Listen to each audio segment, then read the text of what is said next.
Hello and welcome to our study of Romeo and Juliet. We are going to read Act 2, the chorus, and then Scene 1 and Scene 2. In Scene 2, we'll see one of the most famous scenes from this entire play. It is the balcony scene. Here we have the chorus enter again. Now, if you don't recall, the chorus is like the group of people that aren't necessarily involved in the play. They just come and comment on the play. And we see this at the beginning of Act 1 and 2, but not again after that. So, here the chorus would come in and say, "Now old desire doth in his deathbed lie, and young affection gapes to be his heir. That fair for which love groaned for and would die, with tender Juliet matched, is now not fair. Now Romeo is beloved and loves again, alike bewitched by the charms of looks. But to his foe supposed he must complain, and she steals love's sweet bait from fearful hooks. Being held a foe, he must not have access to breathe such vows as lovers used to swear. And she, as much in love, her means much less, to meet her new beloved anywhere. But passion lends them power, times mean to meet, tempering extremities with extreme sweet." The chorus is just commenting on how Romeo and Juliet are in love now. Let's go ahead and read Scene 1. Enter Romeo. Can I go forward when my heart is here?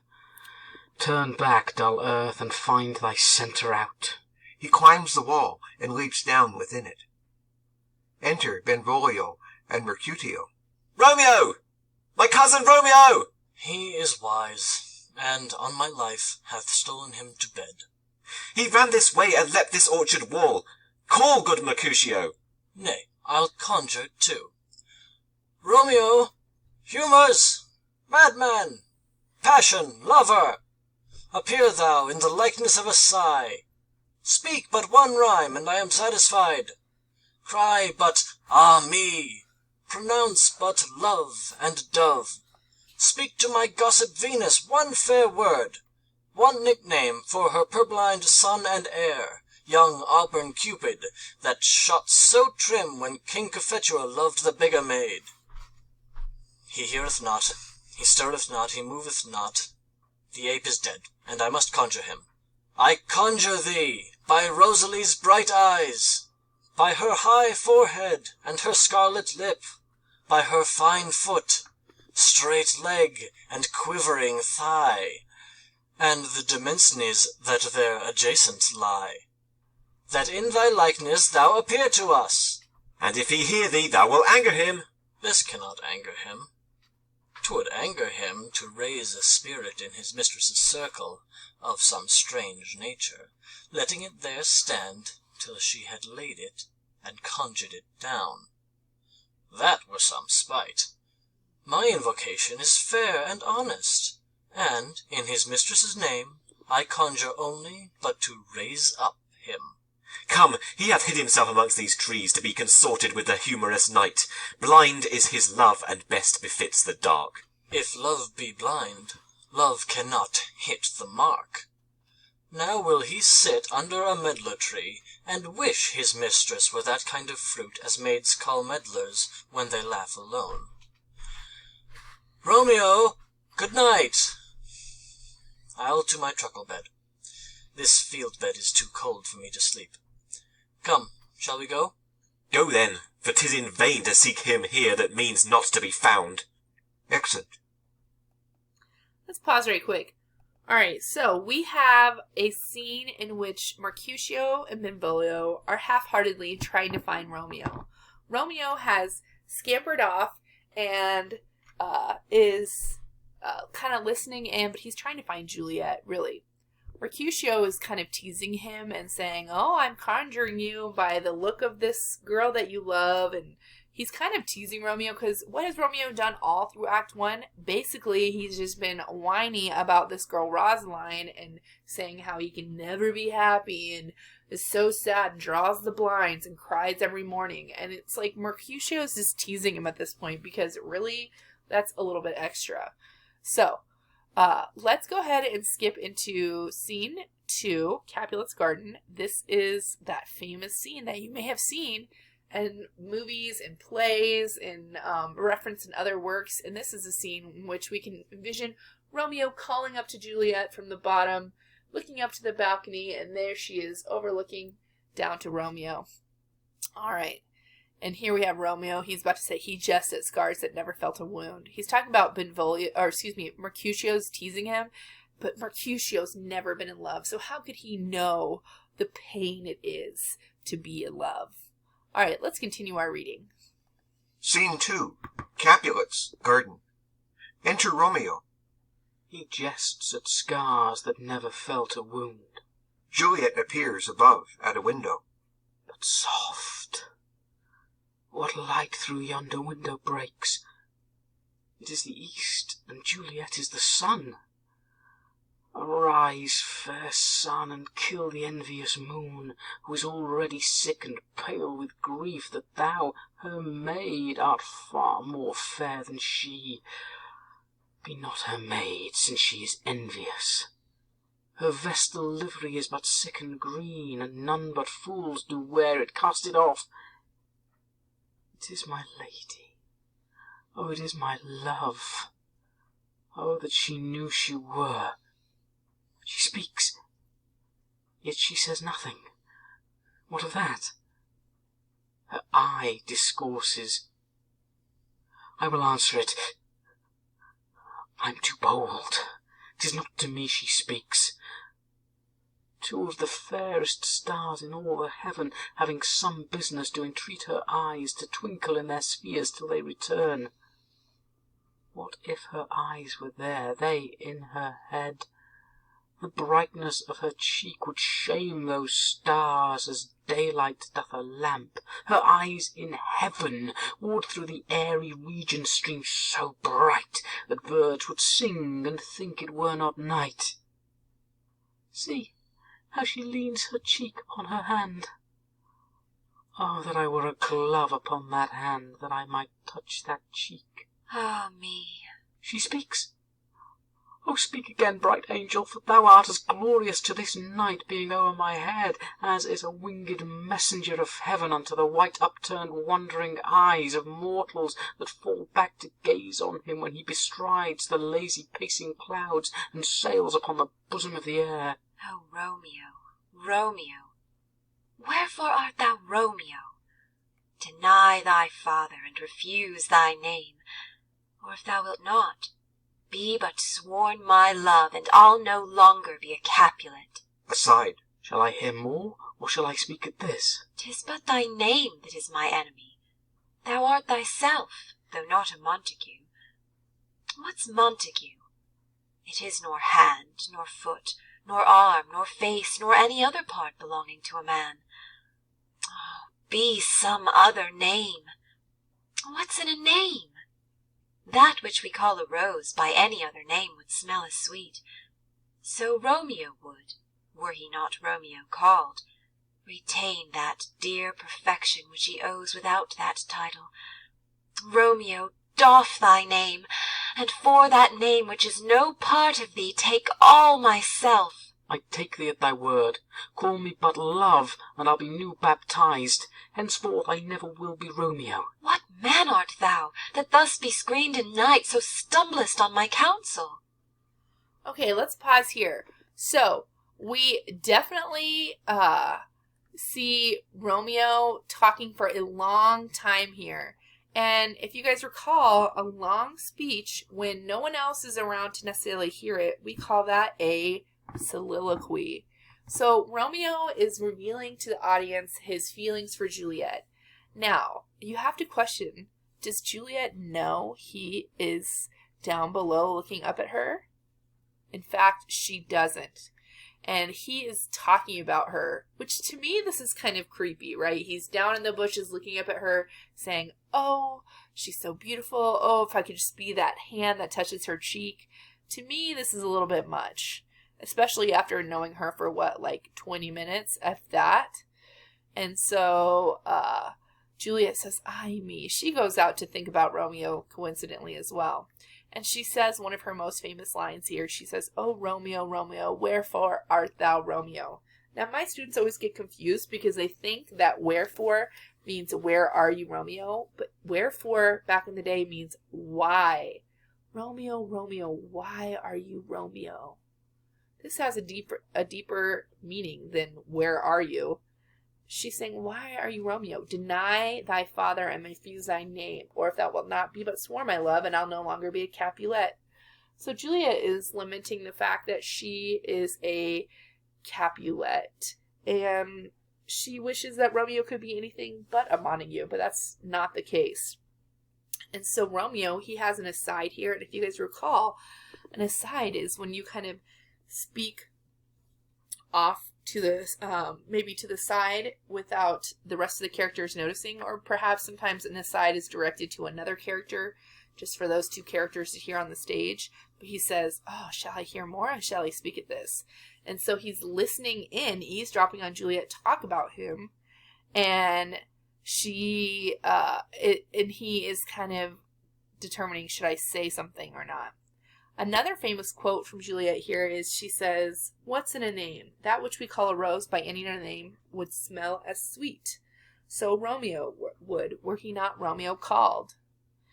And she's saying a rose, if you called it a daisy, if you called it a butterfly, it would still smell wonderful. It would still be beautiful. The same thing with Romeo. Romeo's name is the obstacle to their love. And that's really the tragedy here. All right, let's continue reading. By a name I know not how to tell thee who I am. My name, dear saint, is hateful to myself, because it is an enemy to thee. Had I it written, I would tear the word. My ears have not yet drunk 100 words of that tongue's utterance, yet I know the sound. Art thou not Romeo and a Montague? Neither, fair saint, if either thee dislike. How camest thou hither? Tell me, and wherefore? The orchard walls are high and hard to climb, and the place death, considering who thou art, if any of my kinsmen find thee here. With love's light wings do I o'erperch these walls, for stony limits cannot hold love out, and what love can do that dares love attempt. Therefore thy kinsmen are no let to me. If they do see thee, they will murder thee. Alack, there lies more peril in thine eye than 20 of their swords. Look thou but sweet, and I am proof against their enmity. I would not for the world they saw thee here. I have night's cloak to hide me from their sight. And but thou love me, let them find me here.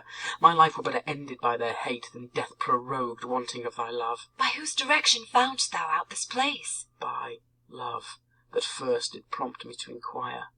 He lent me counsel, and I lent him eyes. I am no pilot, yet wert thou as far as that vast shore washed with the furthest sea, I would adventure for such merchandise. Thou knowest the mask of night is on my face. Let's pause right quick. So Juliet is revealed, and at first she's like, who is this creeper listening to me, right?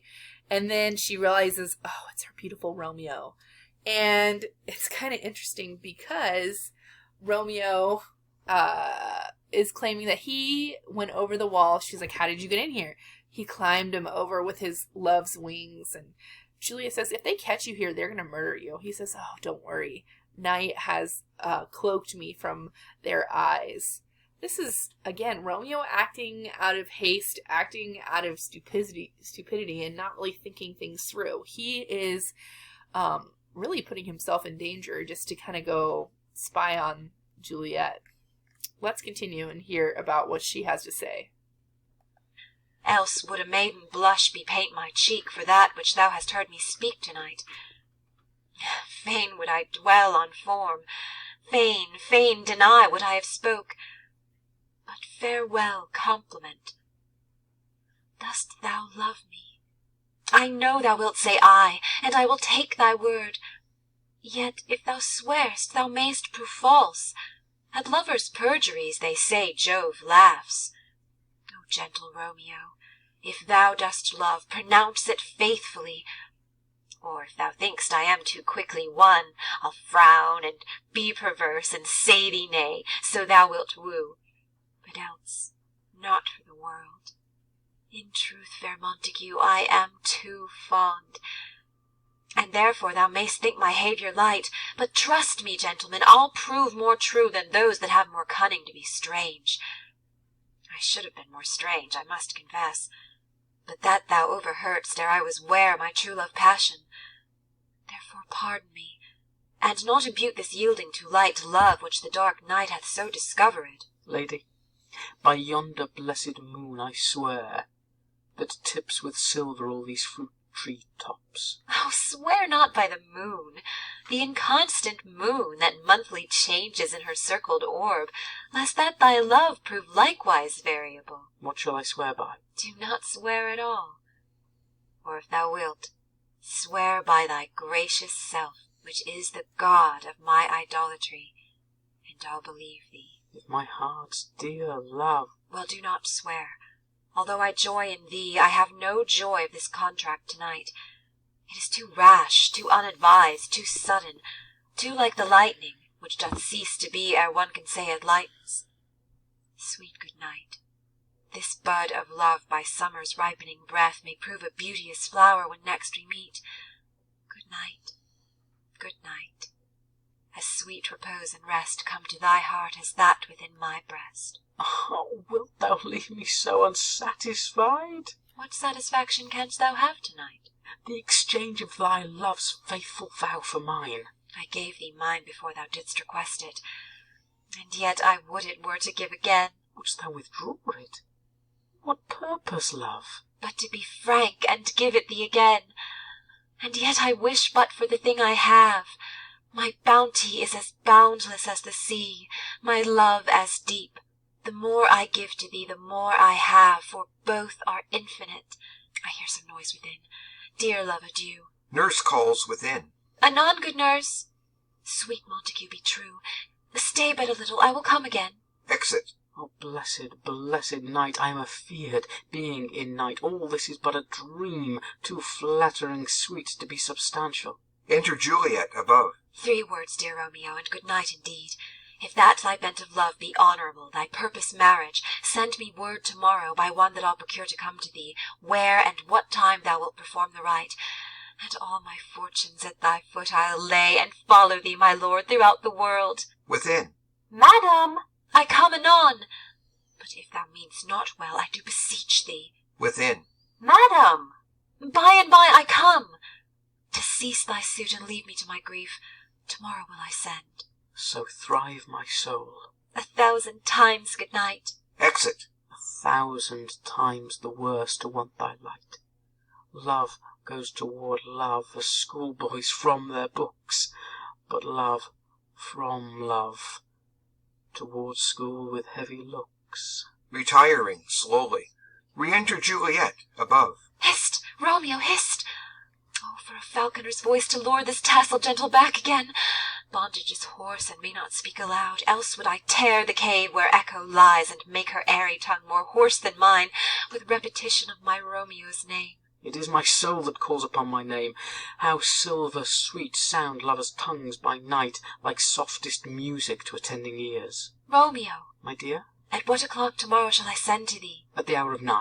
I will not fail. 'Tis 20 years till then.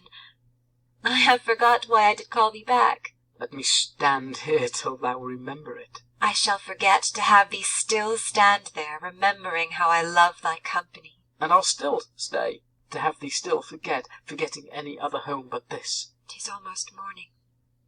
I would have thee gone, and yet no farther than a wanton's bird that lets it hop a little from her hand, like a poor prisoner in his twisted gyves, and with a silk thread plucks it back again, so loving jealous of his liberty. I would I were thy bird. Sweet, so would I, yet I should kill thee with much cherishing. Good night, good night. Parting is such sweet sorrow, that I shall say good night till it be morrow. Exit. Sleep. Dwell upon thine eyes, peace in thy breast.